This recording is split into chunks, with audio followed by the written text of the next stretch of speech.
Assalamualaikum semuanya. Jadi, pada video kali ini saya akan menjelaskan tutorial pengelolaan kearsipan menggunakan sistem subjek, mulai dari penerimaan surat masuk dan keluar, penyortiran surat, pencatatan buku agenda, pembuatan guide, sampai pengarsipan menggunakan map Snell Hector. Langkah pertama adalah penerimaan surat. Surat dibagi menjadi dua, yaitu surat masuk dan surat keluar. Surat masuk adalah surat yang diterima dari pihak luar, seperti instansi atau perusahaan lain. Sedangkan surat keluar adalah surat yang dibuat oleh instansi untuk dikirim ke pihak lain. Setelah surat diterima, kita perlu memeriksa kelengkapan surat seperti tanggal, nomor surat, alamat, dan isi surat. Langkah kedua adalah penyortiran surat. Pada tahap ini, surat dipisahkan berdasarkan subjek atau topik tertentu. Contohnya, seperti keuangan, kepegawaian, dan umum. Penyortiran ini bertujuan agar arsip lebih terorganisir dan memudahkan pencarian di kemudian hari.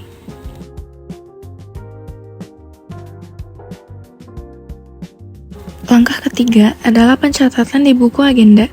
Setiap surat yang masuk maupun keluar harus dicatat dalam buku agenda. Data yang dicatat meliputi nomor agenda, tanggal agenda, nomor surat, tanggal surat, asal surat atau dari, perihal, keterangan, dan kode atau file. Di dalam buku agenda ini terdapat nomor agenda. Nomor agenda adalah nomor urut pencatatan surat di buku agenda.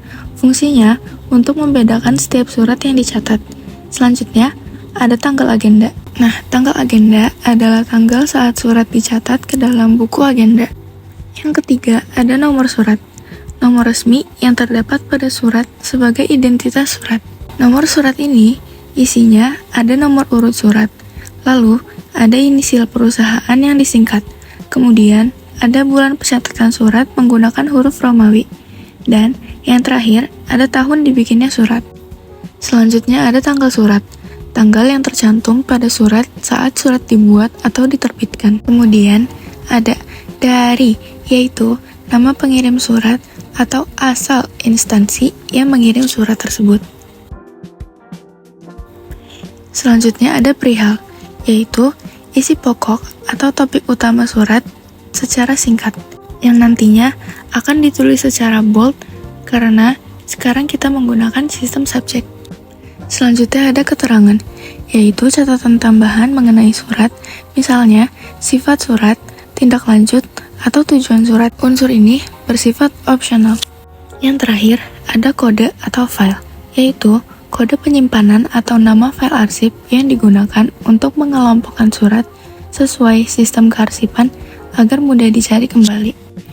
Langkah keempat adalah pembuatan guide atau petunjuk arsip. Guide dibuat berdasarkan subjek surat seperti keuangan, umum, atau kepegawaian. Guide ini berfungsi sebagai pembatas sekaligus penanda dalam penyimpanan arsip. Dalam membuat guide ini, untuk guide besar atau yang bertuliskan surat masuk dan surat keluar, menggunakan kertas HVS A3 dengan ukuran 3 cm dan 14 cm.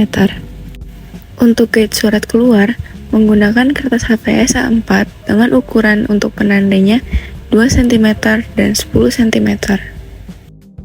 Sedangkan untuk guide surat masuk, menggunakan kertas HVS A4 dengan ukuran penandanya 2 cm dan 7 cm. Langkah kelima adalah pengelompokan arsip. Surat yang sudah disortir kemudian dikelompokkan sesuai dengan subjeknya. Pastikan setiap surat ditempatkan pada kelompok yang tepat agar tidak terjadi kesalahan saat pencarian. Langkah terakhir atau langkah keenam adalah pengarsipan menggunakan map Snell Hector. Surat yang telah dikelompokkan kemudian dimasukkan ke dalam map Snell Hector.